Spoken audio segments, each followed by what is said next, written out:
Hi viewers, ഗോപൂസ് kitchen ബ്ലോഗിലേക്ക് എല്ലാവർക്കും സ്വാഗതം. ഇത് ശ്രീ പൂർണ്ണത്രൈശ വൃദ്ധസദനം തൃപ്പൂണിത്തുറ. ഇവിടെ ഞങ്ങൾ വിസിറ്റ് ചെയ്തു. ഞങ്ങളുടെ അച്ഛൻ്റെ അടിയന്തരത്തിൻ്റെ ഭാഗമായിട്ട് വൃദ്ധസദനത്തിൽ നമ്മൾ ഇവിടെയുള്ള അമ്മമാർക്ക്, ഇത് അമ്മമാർ മാത്രമുള്ളൊരു വൃദ്ധസദനമാണ്. ഇവിടെ നമ്മൾ അവർക്ക് ഭക്ഷണം നൽകുകയായിരുന്നു ചെയ്തത്. വലിയൊരു ഫംഗ്ഷനായിട്ടല്ല ചെയ്തത്, കാരണം അതുകൊണ്ട് കാര്യമില്ലെന്ന് തോന്നി. ഇങ്ങനെയുള്ള ചിലർക്ക് നമ്മൾ ഒരു നേരത്തെ ഭക്ഷണം നൽകുമ്പോൾ അവർക്ക് എത്ര സന്തോഷമാണ്. നമ്മളുള്ളവർക്ക് ധാരാളം കൊടുത്തിട്ട് എന്താ കാര്യം, ഇല്ലാത്തവർക്ക് വേണ്ടേ നമ്മൾ കൊടുക്കാനും. അപ്പോൾ അതുകൊണ്ട് നമ്മൾ ഇങ്ങനെ തീരുമാനിക്കുകയും ആണ് ചെയ്തത്. അപ്പോൾ വളരെ സന്തോഷമായി അവിടെ പോകാനും ഇതിൽ ഇതൊക്കെ ഭക്ഷണം കഴിക്കുവാനും അവരോടൊപ്പം ഭക്ഷണം കഴിക്കാനും പറ്റിയത് വളരെ സന്തോഷം. അന്നദാനം മഹാദാനം എന്നുള്ള തത്വം മുൻനിർത്തിക്കൊണ്ട് നമ്മളിങ്ങനെയുള്ള പ്രവൃത്തികൾ ചെയ്യണം. അവരുടെ കാര്യങ്ങളെല്ലാം പല അമ്മമാരും ഞങ്ങളോട് പറയുകയും ചെയ്തു. ഒരു വാടക കെട്ടിടത്തിലാണ് ഇത് പ്രവർത്തിക്കുന്നത്.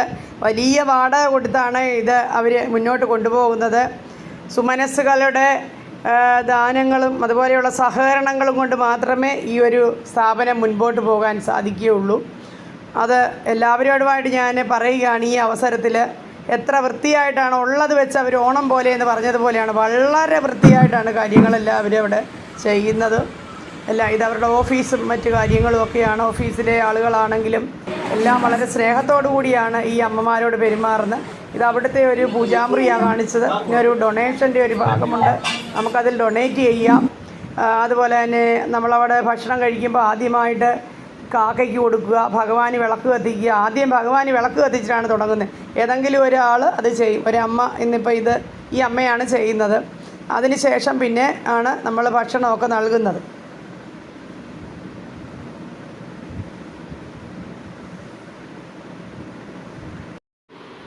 അവിടെ ചെല്ലുമ്പോൾ നമുക്ക് അവിടെ ഒരു ദൈവിക സാന്നിധ്യമാണ് അനുഭവപ്പെടുന്നത്. പ്രശാന്ത സുന്ദരമായ ശാന്തമായ ഒരു അന്തരീക്ഷം.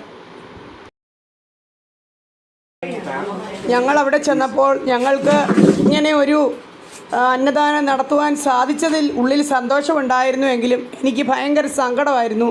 കാരണം ഈ മക്കളൊക്കെ ഈ അമ്മമാരെ ഇങ്ങനെ തഴയുന്നല്ലോ, അതുകൊണ്ടാണല്ലോ അവരിവിടെ വരേണ്ടി വന്നത് എന്നൊരു വിഷമം മനസ്സിലുണ്ടായിരുന്നു. ഇവിടെ ഭക്ഷണം സെർവ് ചെയ്യുന്നതിന് മുൻപായിട്ട് ഭഗവാന് ആദ്യം സമർപ്പിക്കുന്നു. അതിനുശേഷം മാത്രമാണ് ഇവിടെയുള്ള അന്തേവാസികൾക്കും മറ്റുള്ളവർക്കും ഭക്ഷണം നൽകുന്നത്. ആദ്യം ഭഗവാന് സമർപ്പിക്കുന്നു, പിന്നെ ഭക്ഷണം കൊണ്ടുപോയി കാക്കയ്ക്ക് കൊടുക്കുകയാണ്. അതായത് പിതൃക്കളെ സങ്കല്പിച്ചുകൊണ്ട് പുറത്ത് കൊണ്ടുപോയി വെച്ച് കൊടുക്കുകയാണ് ചെയ്യുന്നത്. അതിനു ശേഷമാണ് ഇവിടെ ഫുഡ് സെർവ് ചെയ്യുന്നത്. അങ്ങനെ കൈകൊട്ടണോ?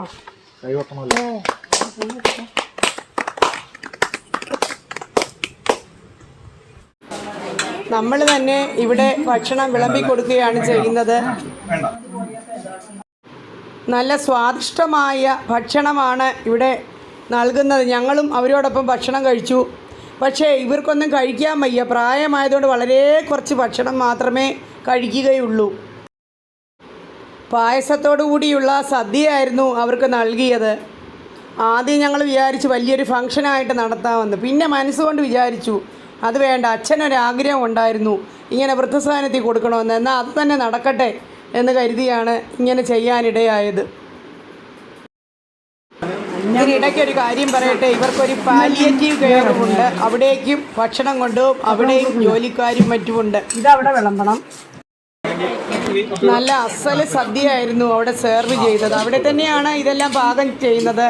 നമ്മളതിൻ്റെ എമൗണ്ട് കൊടുക്കുകയുള്ളൂ, അവരവിടെ തന്നെ ഉണ്ടാക്കി കൊടുക്കുന്നു. വേണ്ട അത്രയും ചോദിച്ചിട്ട് വിളമ്പിയാൽ മതി. വേണ്ട വേണ്ടാന്ന് വേണ്ടാന്ന് വേണ്ട.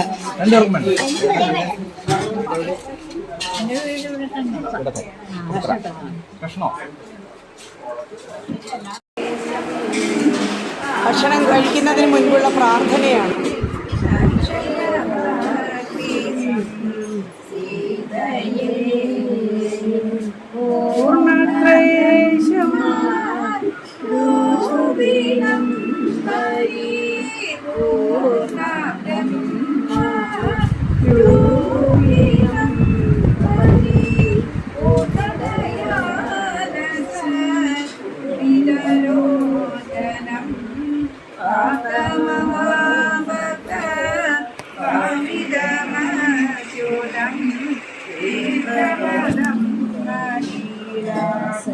വിലാസവിദായകം വൈകുണ്ഠദീപം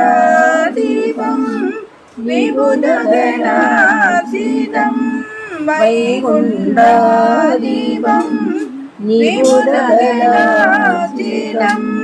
ശ്രീലളിതാംബിക